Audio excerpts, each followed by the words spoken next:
नमस्कार, आदाब और सत श्री अकाल दोस्तों। मेरा नाम है उत्कर्ष मिश्रा और आप सभी का पॉलिटिकल साइंस अड्डा के इस यूट्यूब चैनल पर बहुत ही तहे दिल से स्वागत है दोस्तों आज हम सभी प्रक्रियाओं और ढांचे में सुधार इसके बारे में पढ़ेंगे। जैसा कि हम जानते हैं कि जो यूएन है, यूएन के अंदर जो उसका जो स्ट्रक्चर है या फिर जो वो जिस तरीके से प्रक्रिया करता है, यानी जिस तरीके से वो काम करता है, उसके अंदर कुछ हम चीजें जानेंगे कि उसके अंदर क्या क्या सुधार की जरूरत है, प्रक्रिया और ढांचे में क्या क्या सुधार की उसकी जरूरत है यूएन के अंदर। तो आता है हमारा सुधार होने चाहिए। इस सवाल पर व्यापक सहमति है, लेकिन सुधार कैसे किया जाए का मसला कठिन है। यानी सुधार होना चाहिए, ये तो सब लोग मानते हैं कि भाई यूएन के अंदर जो हमारा संयुक्त राष्ट्र संघ है, इसके अंदर सुधार होना चाहिए, लेकिन सुधार कैसे किया जाए इस पर कोई सहमति नहीं बन पाती। ये थोड़ा मसला कठिन हो जाता है। यहाँ हम संयुक्त राष्ट्र संघ की सुरक्षा परिषद में सुधार पर जारी बहस की थोड़ी चर्चा करेंगे।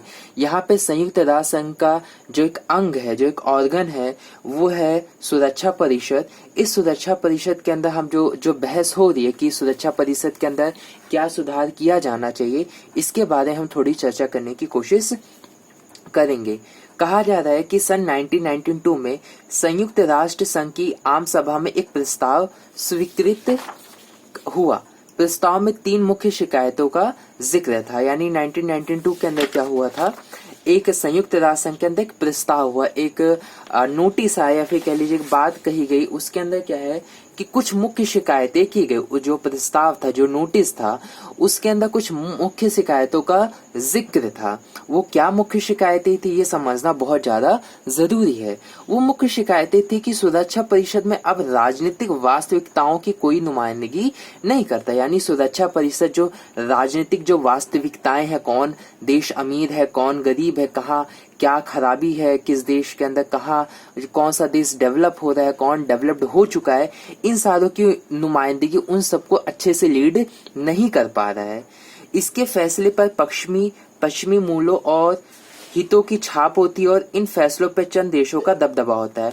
और जो सुरक्षा परिषद जो कोई भी फैसले लेता है, अगर देखा जाए कि जो इसके ऑर्गन्स है यूएन के, जो कुछ भी फैसले लिए जाते हैं, उसमें सबसे ज्यादा जो पश्चिमी मूल्य होते हैं, जो उनकी वैल्यूज है, उसकी छाप रहती है। फिर ऐसा कह लीजिए कि जो पश्चिमी देश जो चाहते हैं, उस हिसाब से डिसीजन यूएन लेता है।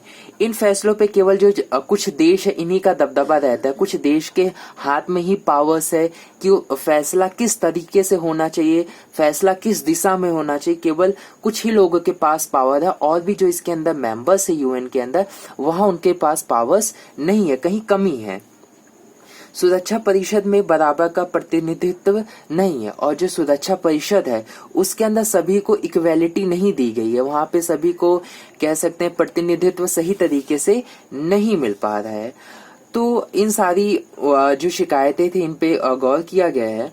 इन बढ़ती हुई मांगों के मद्देनजर 1 जनवरी 1997 को संयुक्त राष्ट्र संघ के महासचिव, जो 1997 में जो संयुक्त राष्ट्र संघ के महासचिव थे, कोफी अन्नान ने जांच शुरू करवाई कि सुधार कैसे कराया जाए। भाई, जो आखिर आप लोग इम्प्रूवमेंट चाहते हो, तो आखिर का जो सुधार है, जो आपने अपनी कठिनाइयां रखी, जो आपने अपने प्रॉब्लम्स रखे, वो तो ठीक है, लेकिन उसको किस तरीके से सॉल्व किया जाए, ये मसला था। एग्जाम्पल, क्या सुरक्षा परिषद के नए सदस्य चुने जाने चाहिए। मतलब ये था कि भाई क्या जो सुरक्षा, फॉर एग्जाम्पल, कि क्या सुरक्षा परिषद के अंदर और नए मेंबर्स को जोड़ा जाना चाहिए। इसके बाद के सालों में सुरक्षा परिषद की स्थायी और अस्थायी सदस्यता के लिए मानदंड सुझाए गए। इनमें से कुछ निम्नलिखित है। ये एग्जाम में पूछा जाता है कि सुरक्षा परिषद के लिए जो सिखाए गए जो मानदंड है, यानी कह लीजिए जो दिखाए गए जो सुझाव है सुरक्षा परिषद की, अगर किसी को स्थायी सदस्यता चाहिए तो संयुक्त राष्ट्र संघ ने उसके लिए क्या मानदंड रख रखा है, फिर कह लीजिए उसने क्या सुझाव दे रखा है, ये कुछ निम्नलिखित हैं। अगर देखें तो क्या है कि भैया, अगर आपको संयुक्त राष्ट्र संघ के अंदर परमानेंट मेंबर बनना है, सुरक्षा परिषद के अंदर आपको अगर स्थायी सदस्य बनना है, तो आपको बड़ी आर्थिक ताकत होना चाहिए। यानी आपकी जो इकोनॉमी है वो बहुत बड़ी होनी चाहिए, बड़ी सैन्य ताकत होनी चाहिए, यानी सेना जो है वो भी आपके पास ह्यूज होनी चाहिए। संयुक्त राष्ट्र संघ के बजट में ऐसे देश का योगदान ज्यादा, और जो संयुक्त राष्ट्र संघ है उसके अंदर जो बजट पेश किया जाता है उसके अंदर जो देश, इसमें जो डोनेशन वो लोग देते हैं, जो लोग पैसा देते हैं, वो कंट्रीज भी ज्यादा पैसा दें। यानी अगर आप ज्यादा डोनेशन करते हो तो आप एलिजिबल हो संयुक्त राष्ट्र संघ के लिए स्थायी मेंबर बनने के लिए। आबादी के लिहाज से एक बड़ा राज्य हो, और जो पॉपुलेशन होनी चाहिए वो भी बहुत बड़ा होना चाहिए, यानी आपकी देश की आबादी बड़ी होनी चाहिए। ऐसा देश जो लोकतंत्र और मानव अधिकारों को सम्मान करता है, और एक ऐसा देश हो जो लोकतंत्र और जो मानव अधिकार होते हैं उनको क्या करे, इक्वेलिटी दे, साथ ही कह लीजिए उनका रिस्पेक्ट करे। वहां पे डेमोक्रेसी हो, जो हमारे राइट्स मिले गए, जैसे हमें बोलने का अधिकार है, डिस्क्रिमिनेशन नहीं होना चाहिए, इक्वेलिटी होना चाहिए, इस तरीके जो फ्रीडम ऑफ स्पीच होना चाहिए, इस तरीके की जो राइट्स है उसको क्या करे, सम्मान करे, रिस्पेक्ट करे, प्रमोट करे अपने देश में, वो देश हमें चाहिए। यह देश ऐसा हो कि अपने भूगोल, अर्थव्यवस्था और सांस्कृतिक के लिहाज से विश्व की विविधता की नुमाइंदगी करता हो। यानी ऐसा देश हो जो ऐसा देश हो जो अपने जो उसका जो भूगोल है, यानी वहां पे जो स्ट्रक्चर है, जैसे वहां पे हो सकता है पहाड़ ज्यादा हो या रेगिस्तान ज्यादा हो, कुछ भी हो सकता है ऐसा। इस भूगोल की जो व्यवस्था है वो अलग होनी चाहिए। उसकी जो संस्कृति है, जो वहां पे कल्चर है, जैसे पूजा पाठ करने का तरीका, तो ये सब थोड़ा वहां का खान पीन का रीति रिवाज, ये सारा क्या होना चाहिए, अलग होना चाहिए, और वो एक अलग ही विविधता की नुमाइंदगी करता हो। तो वो लोग, ये जो ऊपर पॉइंट बताएं, ऐसे ही जिन देशों के पास जो ये सारी कंडीशंस दी गई हैं यूएन की तरफ से, अगर इन कंडीशंस को कोई भी देश फुलफिल करता है तो वो एलिजिबल है यूएन का सदस्य बनने के लिए। लेकिन अगर इन कंडीशंस को देखें तो हो सकता है कि आप लोगों को इन कंडीशन में बड़ा सिंपल लगे कि हाँ कोई तो नहीं, ठीक है कंडीशन, लेकिन इन कंडीशंस के अंदर बहुत ही ज्यादा दिक्कतें हैं। क्या दिक्कतें हैं? कसौटियों को फायदेमंद तो कुछ को नुकसानदेह मानती हैं, और सरकारें भले ही देश सुरक्षा परिषद की सदस्यता के लिए इच्छुक ना हो, वह फिर भी बता सकती कि इन कसौटियों में दिक्कत है। यानी जो कसौटियां दी गई हैं, जो आपने कंडीशंस दे रखा है, कुछ देश उनको अच्छा मानते हैं अपने लिहाज से कि मेरे लिए तो अच्छा है लेकिन ये मेरे लिए खराब है, और ऐसे भी देश जो इसके मेंबर नहीं बनना चाहते वो भी बता सकते हैं कि भाई जो आपने कंडीशंस रखी है इसके अंदर बहुत ही ज्यादा दिक्कतें हैं, जो आपने कसौटियां, जो आपने ये टर्म्स एंड कंडीशंस रखे हैं इसके अंदर बहुत ही ज्यादा दिक्कत है। जैसे कि क्वेश्चन उठता है, अगर यहाँ पे जो मैंने बात की है वो यही है कि आपकी, जैसे आपने कहा है कि आर्थिक ताकत होनी चाहिए, तो भाई कितनी बड़ी आर्थिक ताकत होनी चाहिए, सैन्य ताकत होना चाहिए, कितना बड़ा सैन्य ताकत होनी चाहिए, कितनी नंबर्स चाहिए हमें, सेना हमारे पास होनी चाहिए, बजट में योगदान ज्यादा हो, कितना पैसा दें, तो आप कहोगे कि भाई एक क्राइटेरिया क्या है आपका, क्या नंबर्स हैं जिन इतना बजट दें तो आप कहोगे कि हाँ आप एलिजिबल है, ऐसा कुछ तो है नहीं। आबादी के हिसाब से कह दो आप बड़ा होना चाहिए, बल्कि देखे तो ये प्रमोट किया जाता है कंट्रीज के अंदर कि पॉपुलेशन कम हो। पॉपुलेशन तो हमारे लिए, जितनी ज्यादा पॉपुलेशन होगी देश के अंदर वो तो उतना ही नुकसानदेह है उस देश के लिए। आप कह रहे हो कि जो आबादी है वो ज्यादा होनी चाहिए, पॉपुलेशन ज्यादा होनी चाहिए, ये कहाँ की बात है। लोकतंत्र और मानव अधिकारों का सम्मान करते हो, कैसे आप पता करोगे कि कहाँ किस तरीके से लोकतंत्र है, वो आप कैसे जज करोगे कि वहां मानव अधिकारों का सम्मान किया जा रहा है, या मानव अधिकार के अंदर क्या क्या टर्म्स आते हैं, क्या क्या चीजें मानव अधिकारों के अंदर आती हैं, किसे हम लोकतंत्र कहेंगे, ये कहाँ आपने कहीं एक्सप्लेन नहीं किया है। भूगोल कह रहे हो, व्यवस्था के भूगोल और अर्थव्यवस्था संस्कृति के लिहाज से अलग हो। अगर भूगोल के लिहाज से देखें तो क्या ऐसे देशों, जो बड़े देशों हैं उनको चुना जाए, या जो छोटे देश हैं उनको चुना जाए, ऐसा किया जाए फिर तो बहुत ज्यादा मेंबर्स हो जाएंगे। और दूसरा कह रहे हो आप संस्कृति के लिहाज से, तो आप संस्कृति के लिहाज से कि अगर हम अपने ही देश के अंदर देखें, इंडिया के अंदर ही देखें, तो अपने इंडिया के अंदर ही कितनी ज्यादा संस्कृति, अपने इंडिया के अंदर ही अलग डाइवर्सिटी पाई जाती है, अलग कल्चर है, अलग ट्रेडिशंस है, अलग लैंग्वेज बोली जाती है। तो एक अगर आप विश्व की बात करें तो वहां पे तो पता नहीं कितने होंगे।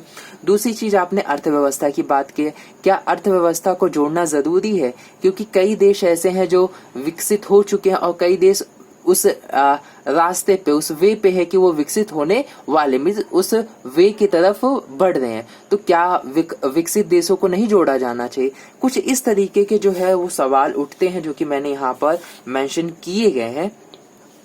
तो ये कहीं ना कहीं मतलब क्वेश्चंस उठाते हैं कि जो आपने जो टर्म एंड कंडीशन दे रखे उसके अंदर कई सारी दिक्कतें हैं।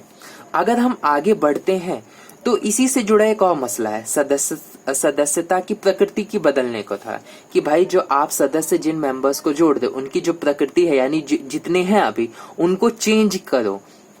कैसे? फॉर एग्जाम्पल कैसे ये समझोगे आगे, जैसे कि मिसाल के तौर पे कुछ का जोड़ था कि 5 स्थायी सदस्यों को दिया गया निषेध अधिकार यानी जो वीटो पावर है उसको खत्म होना चाहिए। वीटो पावर मैंने पिछली वीडियोस में बता रखा है कि वीटो पावर क्या होता है। 5 देशों को मिला हुआ है वीटो पावर, इसको हम निषेध अधिकार भी कहते हैं। मान लेते हैं कोई बिल पास होता है सुरक्षा परिषद के अंदर, उस बात को मतलब रखा जाता है, बिल उसके अंदर आया, अगर जो 5 देश हैं उनमें से किसी ने भी निषेध अधिकार यानी वीटो पावर का यूज कर लिया तो वो बिल पास नहीं हो सकता। आप भले ही सारे मेंबर्स जितने भी सुरक्षा परिषद के मेंबर्स है सबने ही उस पे कहा कि ये पास होना चाहिए, लेकिन एक स्थायी सदस्य ने उस पे ये लगा दिया वीटो पावर कि नहीं ये पास नहीं होना चाहिए, निषेध अधिकार लगा दे। वीटो पावर का मतलब होता है मैं सहमत नहीं हूं इस बिल से, इस चीज से मैं सहमत नहीं हूं, तो भले ही सारे लोगों ने उस पे सहमति भले ही जताई हो लेकिन वो बिल पास नहीं हो सकता। तो इन लोगों का मानना है कि भाई जो निषेध अधिकार जो आपने 5 परमानेंट मेंबर्स को जो दिया है वो खत्म होना चाहिए, क्योंकि ये बराबरी की धारणा से मेल नहीं खाता, क्योंकि कहीं भी इक्वालिटी शो नहीं करता। अगर सुरक्षा परिषद के अंदर हम देखें तो वहां पे 5 स्थायी सदस्य और 10 अस्थायी सदस्य हैं।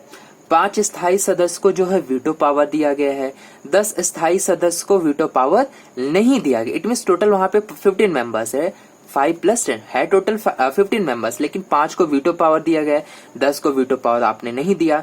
5 जो है वो परमानेंट है, वो कभी चेंज नहीं हो सकते, और जो 10 मेंबर्स है हर 2 इयर्स के बाद वो चेंज होते, इस बेस पे कि वो इक्वली रिप्रेजेंट करे उस जिस भी रीजन से वो आते हैं। अगर साउथ से आते हैं, साउथ एशिया से आते हैं, किसी भी रीजन से वो आते हैं तो उस रीजन को क्या करते हैं या उस एरिया को, उस कॉन्टिनेंट को रिप्रेजेंट करे, इस लिहाज से वो इलेक्ट किए जाते हैं मेंबर।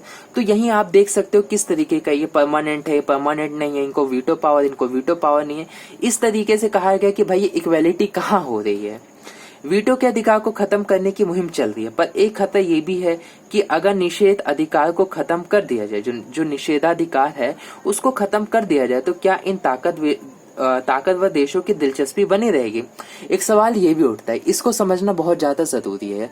सवाल ये है कि अगर भाई जो देशों को आपने जो 5 स्थायी सदस्य हैं उनको जो आपने निषेध अधिकार दे रखा है, अगर उनसे वो छीन लिया जाए, उनसे आप ले लो, तो क्या उन देशों की यूएन में दिलचस्पी रह जाएगी? क्या वो संयुक्त राष्ट्र से अभी भी जुड़े रहेंगे? क्या वो अभी भी संयुक्त राष्ट्र को उसी इज्जत से, उसी रिस्पेक्ट से फॉलो करेंगे जो रिस्पेक्ट वो अपना निषेध अधिकार मिलने के साथ फॉलो किया करते थे? तो ये कुछ क्वेश्चंस हैं जो आपको समझना बहुत ही ज्यादा जरूरी है। अगर इस टॉपिक के अंदर देखा जाए जितना भी मैंने बताया है, तो इस टॉपिक से आप ये पढ़ लीजिएगा कि स्थायी और स्थायी सदस्य क्या होते हैं, कोई किसको वीटो पावर है, किसको वीटो पावर नहीं मिला। दूसरी चीज जो क्वेश्चंस मैंने बताया है उसको लेकर कि जैसे कि ये आता है हमारा कि अस्थायी और स्थायी मतलब अस्थायी सदस्यता के लिए क्या मानदंड सुझाए गए, यानी अगर किसी भी देश को यूएन का मेंबर बनना है तो उसके लिए क्या किया जाना चाहिए। इस तरीके से दूसरी चीज आप ये भी देख सकते हो कि भाई दिक्कतें क्या है, जो प्रस्ताव में जो मुख्य शिकायतें क्या थी, इनके बारे में भी आप पढ़ सकते हो, क्योंकि ये जो टॉपिक्स है इंपॉर्टेंट है, ये एग्जाम में इस तरीके के क्वेश्चन आ सकते हैं। अगर आप चैनल पे नए हो तो हमारे इस चैनल को सब्सक्राइब कर दीजिए, ये जो वीडियो आप अपने दोस्तों में शेयर कर दीजिए। अगर आपको वीडियो अच्छी लगी है तो आप कमेंट कर सकते हो। दूसरी चीज, अगर आप लोग मुझसे जुड़ना चाहते हो तो आप लोग मुझे इंस्टाग्राम, फेसबुक पे मिल सकते हो, आप मुझसे वहां पे जुड़ सकते हो। एक और चीज, जो ये वीडियो है इसको फ्रीक्यू ने स्पॉन्सर किया है। जो फ्रीक्यू है वो एक तरीके का क्लोथिंग ब्रांड है जो कि आप लोगों को टी शर्ट्स प्रोवाइड करता है, शर्ट्स प्रोवाइड करता है। ये आपको फ्लिपकार्ट पे मिल जाएंगे। तो इनकी जो लिंक है वो मैंने डिस्क्रिप्शन बॉक्स में दे रखी है और बहुत ही अच्छी क्वालिटी की प्रोवाइड करते हैं। और दूसरी चीज, इनके पास नए डिजाइन्स हैं, तो आप लोग इनको एक बार चेक कर सकते हो। मिलते हैं नेक्स्ट वीडियो में, तब तक के लिए बाय बाय।